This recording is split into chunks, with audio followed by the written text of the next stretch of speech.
Hey y'all, guess what? Yes, I'm here about to go to the gym again. The only time that I have like me time, so to speak, is when I'm out running errands. So, sorry, not sorry. Don't apologize, right, Martha? Okay, cool. Here are my June reads. I read 9 books in June. I have 2 5 stars and a 4.5 star.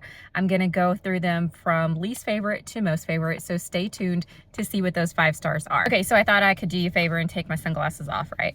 Okay, so the lowest rating that I gave was a 3 star, but I feel like most of my books live in the 3 to 4 star because I don't like to be super mean for some reason. To get a 2 star, you just have to be absolute junk. Just don't, I should make that be 1 star and not 2 star.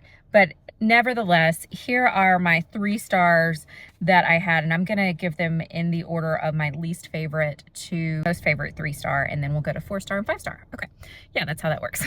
The very first book I read in June was a 3 star, and it probably should have been more like a 2.5, but it was called The History of Present Illness. And truth be told, I just picked this up because it was on my Libby app and it was available, and I didn't have anything else that had been on my list that was actually available at the time. It's fiction, but it's written like a memoir from an unreliable narrator who is a medical student. I enjoyed the patient encounters and the things that she was going through, but then you learn that she's very unreliable. So you leave the book not sure what actually was happening or what wasn't happening. And there was no plot. There was no rising action. There was no real conflict that you're trying to resolve. And therefore there was no satisfaction of either something being resolved or not being resolved because there just was nothing. I love Ruth Ware, and she's a great writer, or I enjoy her writing style. When I read the caption or the description, I thought, I'm gonna love this, because the premise is that these couples are on a reality TV show on a secluded island. And I am all about reality TV. And so I thought, okay, this book is gonna be amazing. Unfortunately, very little of the actual story had to do anything with the reality show itself. It is really more of an action story because you know who's doing the killing, you know who the bad guy is, and the whole book is just the good guys trying to get out and get the bad guys, keep the bad guys from killing more people.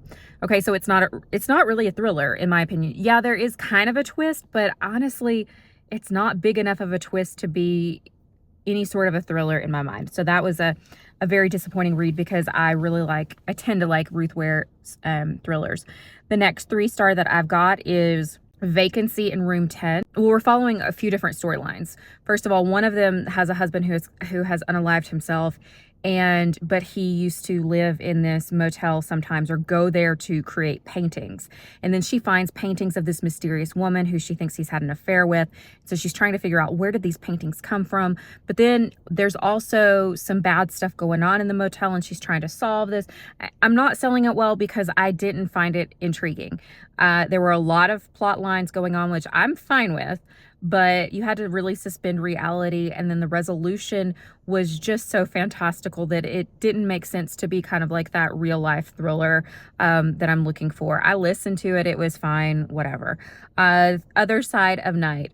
I have heard YouTubers, booktubers rave about this.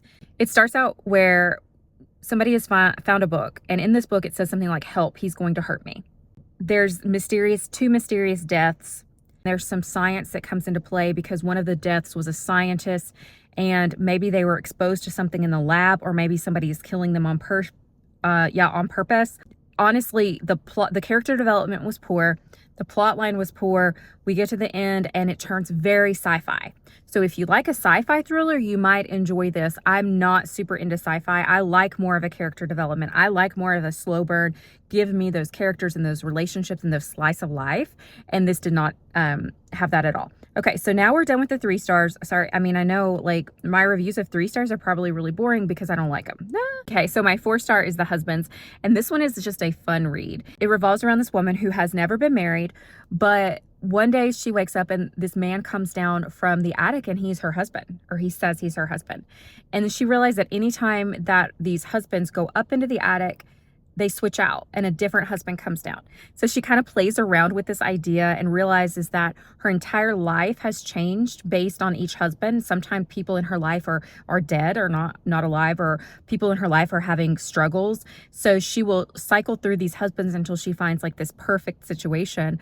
But then those situations end up not being perfect. And one of the heartbreaking moments to me that never I almost spoiled it. One of the heartbreaking moments to me is when she finds a guy who she thinks she's really in love with, but after just a few days, he ends up going into the attic unbeknownst to her, and so he switches out. She can't control it. If the man goes in the attic, there's a new husband. So it's a little bit about being content, but it's a really good slice of life too. You could think of it on a deeper level, or you could just enjoy it for what it is. So that was a good 4-star. Next, we're getting to a 4.5. Man, I almost did a 5-star. There was just a little bit in it that didn't take it quite there, but I can't stop thinking about it, so probably it should be a 5-star. But it's Playing Nice by JP Delaney, somebody Delaney. This, oh my goodness. Okay. So imagine that you are a mom or a dad and you get a knock on the door saying that your kid, who is now 3, is actually not your kid and they were switched at the hospital. Okay, what would you do? That's what this book is all about. But then there's different layers added onto it, because the kid that is actually yours biologically has a lot of medical conditions. Okay, now what would you do? Would you want to keep the well kid, or do you want to switch? And then add on more that you realize that the parents of your biological kid, so the kid that's not with you, are perhaps dangerous or narcissistic, or a lot of things going on there. What do you do? I love this.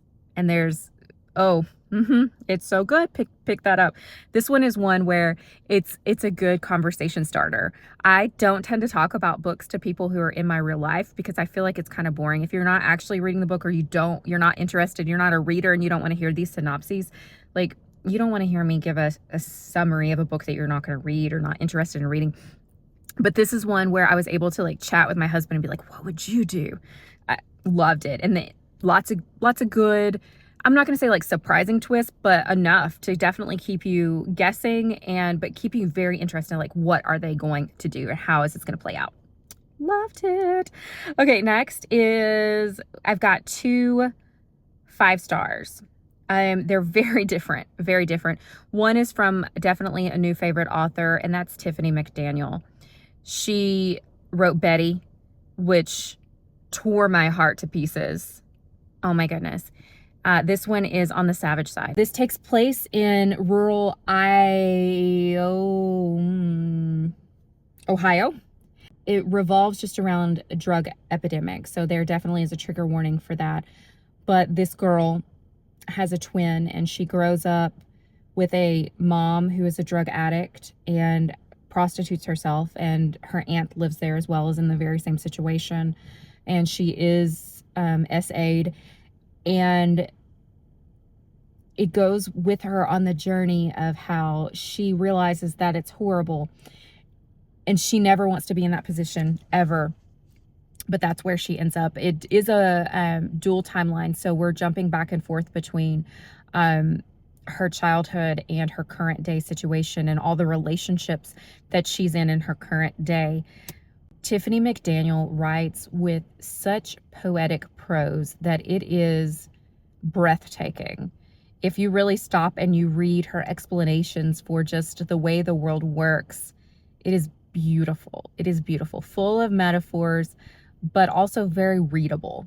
It is not, I would definitely call it literary fiction, but it is not so clunky like some other literary fiction is. So this is a heartbreaking story. It is semi-based around the disappearance of and murders of, I think it's 6, I could be wrong there, 6 women who were, on the wrong side of the track, so to speak, in this town in Ohio. So there are murders and disappearances going on, and just how everybody seems to turn their eye because these women are just not valuable to people in society.